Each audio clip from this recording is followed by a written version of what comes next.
Боловсролын салбарын удирдлагууд тэр дундаа боловсрол соёл шинжилгээ ухааны яамны удирдаг албан тушаалтнуудыг мөний шашинтай холбоотой Монголын хүүхэд багчуудын тархийг угааж байна гэх шуугиан дэгдээд байгаа лээ. Тэгвэл хэдхэн хоногийн өмнөөс эхлэн бага дунд ангийн сурагчдын сурах бичигт зүй загсгүй нийтлэл үлдгээр өгүүлэлэг байгаа нь мөн л боловсролын салбарын дороотол хэмээн үзэх өнөөдөр олон байгаа юм а. Сошиал ертөнц интернетээр иргэд сэтгэлээ бичиж энэ бүхэнд болохгүй сурах бичиг хэрэглүүлж байгаа. Боловсролын яамыг буруутгаж эхлээд байсан бол өнөөдөр сурах бичиг зохион гаргадаг эрдэмтэн багш нар мөн бага дунд ангийн монгол хэлний багш нар мэдээлэл хийлээ. Тэгэд бага дунд ангийн сурах бичигт ямар ч тийм ёс бус үйлдэл зураг тайлбар онигоо онцгой байхгүй гэдгийг албан ёсоор мэдгдсэн. Мөн үүний шашинд боловсролын салбар огтхон чамаагүй тэрчлэн сошиал интернетээр цацагдаад байгаа зураг бол Наранбаатар гэгч хувь хүний 2-3 жилийн өмнө гаргасан дохимол тухайн үед нь соёлын сайд хүртэл хориглож байсан гэх мэдээллийг өглөө. Ер нь бол ерөнхий боловсролын сургуулийн хөтөлбөрийг боловсруулахад ямар нэгэн шашин улс төрөөс хамааралгүйгээр мэрэгжлийн судлаач эрдэмтдийн баг бол энийг боловсруулдаг гэдгийг түрүү хэлсэн. Энийг би дахин хэлэх гэж байна. Өөрөөр хэлбэл боловсрол соёл шинжилгээний яамнаас энэ өдөр дэмжээг өгөөд энэ захиалсан ажил гэсэн үг шүү дээ. Энийг мэрэгжлийн баг бүрдээд энэ захиалгын дагуу яамныхаа бодлогот нийцүүлсэн энэ ажлыг хийдэг.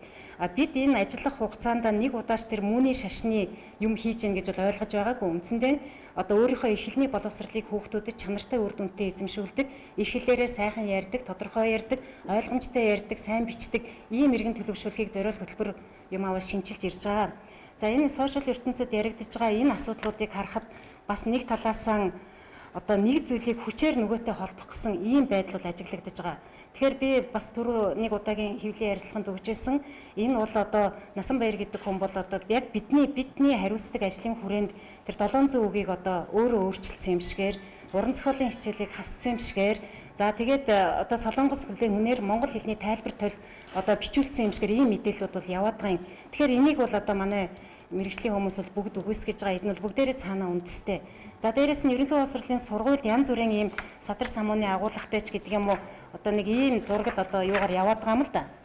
Фэйсбүүкүүдээр.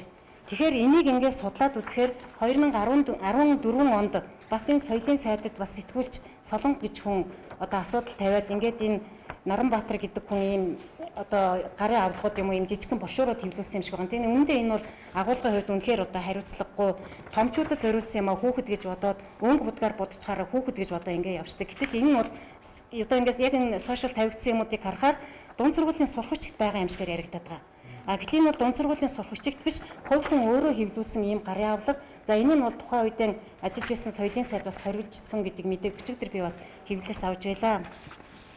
За дунд сургуулийн сурах бичигт иймэрхүү зүйл байдаг эсхийг энэ яг дунд сургуулийн хэрэгжлэн дээр нь ажиллаж байгаа манай багш нар ард сууж байна. Тэгэхээр байнга өдөр тутам хэрэгжилж байдаг багш нар маань бас энэ талаар сэтгэлээ үнэхээр байдаг эсэх талаар хэлэх байх. Тэгэд энэ сурах бичиг яг ингээд нийтэд төгөж хэвлэгдэхээс өмнө манай сургуулиудад туршигдсан.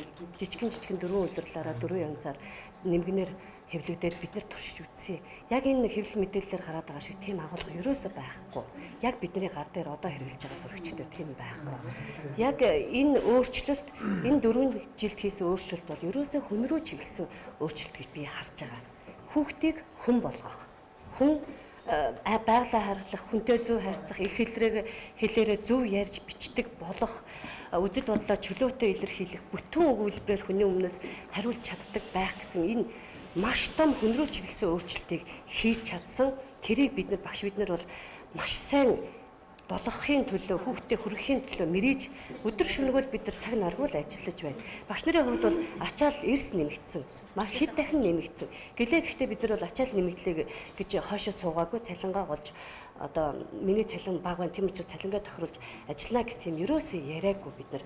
Багшийн хувьд, эцэгхийн хувьд, хүүхдийн хувьд, олон нийтийн оролцооны хувьд бол маш том өөрчлөлт гарсан л гэж бодож байна. Ийхүү мэрэгжлийн багш эрдэмтэн сургууль хүмүүжүүлэгчид эхлэлнийхээ сурах бичигт ямар ч зөв бус хүүхдийн хүмүүжил нөлөөлөх үс нийтлэл байхгүйг онцолсон. Наранбаатар гэгч хувь хүний хэдэн жилийн өмнө зохиосон насанд хүрэгчдэд хүүхдэд зориулсан аль нь болох нь мэдэгдэхгүй зүйлийг учрыг нь олоогүй байж ингэж их туйлширж байгаа нь харамсалтай. Өнөөгийн нийгэмд мэдээллийг үнэн бодит гэхээсээ илүүтэйгээр хин хүний анхаарал татчил байв үнэн мэтээр бусдад тайлбарлан бүр болоогүй өөрийн сэтгэлдээ бичиж нийтлэх өөрчлөлттэй сэтгэлгээ олон болсон нь энэ мэтчлэн жишээнээс харагдаж байгаа юм а. Энэхүү номын талаас сэтгэлдээ ирээ цэрэггүй хараагүй үзээгүй байж битсэн хүмүүс эхлээд энэ мэд мэдээлэлээ сайтар нэгтэл судалж иж дураараа бичиж мөн бусдыг шүүмжлэх хэрэгтэй гэдгийг багш мэргэжилтнүүд хэлж байгаа юм а.